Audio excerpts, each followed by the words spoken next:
जय हिंद। नमस्कार मित्रों, आपका स्वागत है आप ही के YouTube channel all exam class के अंदर। मैं लेके आ चुका हूँ सेकंड शिफ्ट का पेपर आपके लिए। ठीक है, ये आपको ध्यान रखना है। सेकंड शिफ्ट का पेपर है जीके का। जो जीके में जो क्वेश्चन पूछे गए हैं उनसे कुछ इंपॉर्टेंट क्वेश्चन मैं आपके लिए लेकर आ चुका हूँ। मात्र आप अपना 10 मिनट देकर इस पेपर को पूरा क्लियर कर सकते हो। पूरे 50 क्वेश्चन मेरे पास नहीं है, मैं बात पहले बता दूँ। कम से कम 20 से 30 क्वेश्चन में लेके आया हूँ आपके लिए, क्योंकि सारे क्वेश्चन का पता किसी को नहीं चलता है। पहला क्वेश्चन देख ले, क्या कहता है। संयुक्त राष्ट्र संघ का मुख्यालय कहाँ पर स्थित है। मोस्ट इंपॉर्टेंट क्वेश्चन पूछा गया। ठीक है, आप कहोगे न्यूयॉर्क। ऑप्शन अपना बी बिल्कुल सही बता दोगे इसमें। चलो अगला क्वेश्चन देखो। देखो, फिल्म लगान के गीतकार हैं, कौन थे वो आपको बताना है। इसमें आपका उत्तर क्या हो जाएगा। यहाँ से आपका उत्तर जो होगा जल्दी बता दो। जावेद। ठीक है, ऑप्शन अपना सी हो जाएगा। जल्दी जल्दी करेंगे, समय 1 मिनट का भी खराब नहीं करेंगे आपका। चलो अगला क्वेश्चन। छत्तीसगढ़ राज्य की स्थापना किस वर्ष में हुई थी। देखो, छत्तीसगढ़ राज्य नहीं बना उससे पहले भारत का सबसे बड़ा राज्य था मध्य प्रदेश, और इसके बनने के बाद 2000 में इसके बाद कौन सा राज्य सबसे बड़ा हो गया भारत का, वो हो गया राजस्थान। ठीक है, ये आपको ध्यान रखना है। पहले इससे पहले कौन था, तो मध्य प्रदेश था। चलो अगला क्वेश्चन देखो।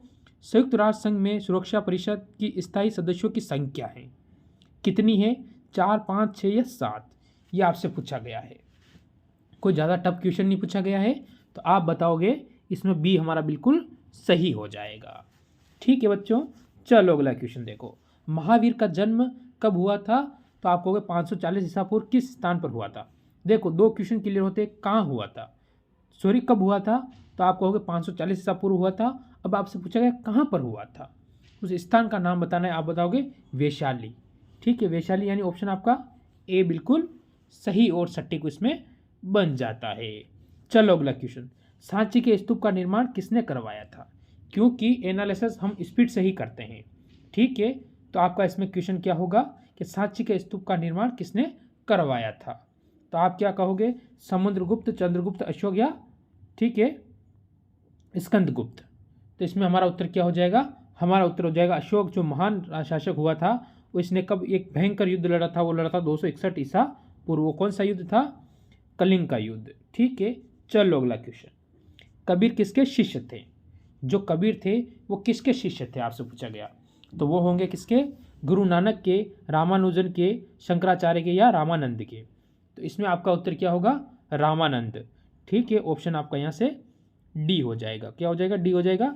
गुरु गोविंद सिंह सिखों के प्रथम गुरु थे। कौन से, प्रथम गुरु। प्रथम गुरु ये आपको याद रखना है। चलो, स्वतंत्र भारत के प्रथम शिक्षा मंत्री कौन थे। स्वतंत्र भारत के प्रथम शिक्षा मंत्री कौन थे। ठीक है, तो यहाँ से आपका उत्तर क्या होगा। जो स्वतंत्र भारत के प्रथम शिक्षा मंत्री थे उनका नाम क्या था, अब्दुल कलाम आज़ाद। ठीक है, ऑप्शन अपना यहाँ से बी बिल्कुल सही और सटीक उत्तर हो जाएगा। ठीक है, डाउट हो तो कमेंट भी कर सकते हो। चलो अगला क्वेश्चन। पुरी स्थित विश्व प्रसिद्ध जगन्नाथ मंदिर का निर्माण किसने करवाया। ठीक है, इस मंदिर का निर्माण किसने करवाया आपसे पूछा गया है। ठीक है, इसमें आप उत्तर क्या बताओगे, ये गलत है, ये भी गलत है, यानी इनमें से कोई नहीं। ऑप्शन डी आपका बिल्कुल सही हो जाएगा।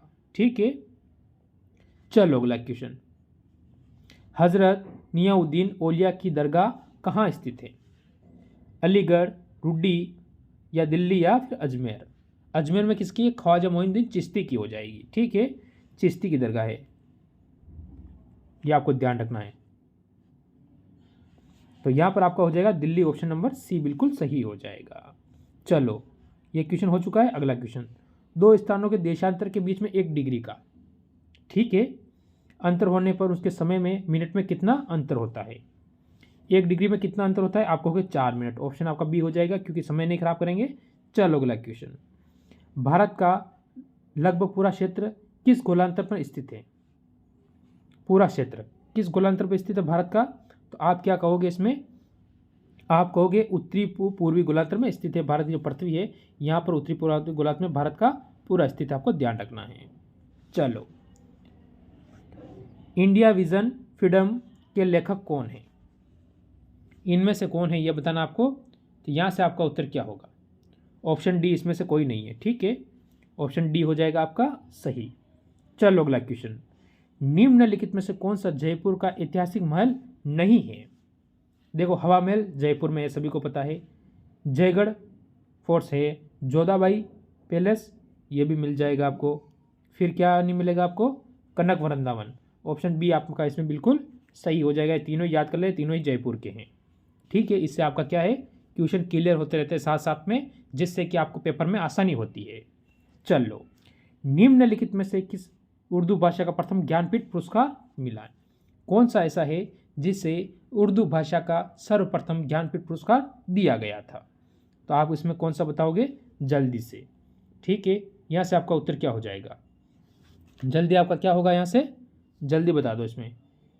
तो यहाँ से आपका जो उत्तर बनेगा तो फिराक गोरखपुरी। ठीक है, ऑप्शन अपना यहाँ से डी बिल्कुल इसमें सही हो जाएगा।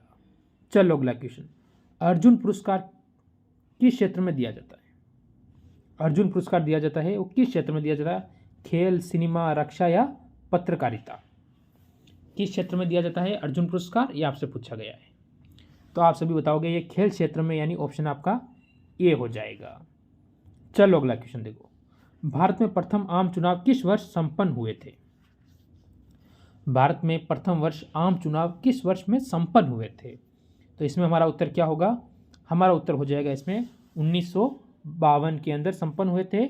ऑप्शन डी हो जाएगा। ठीक, चलो अगला क्वेश्चन देखो, चंद्रमा के गुरुत्वाकर्षण से पृथ्वी का गुरुत्वाकर्षण कितना गुना अधिक है? 3 गुना, 4 गुना, 5, 6 गुना और 5 गुना? तो आप क्या कहोगे इसमें जल्दी बताओ। इससे अपना ऑप्शन नंबर सी 6 गुना अधिक हो जाएगा।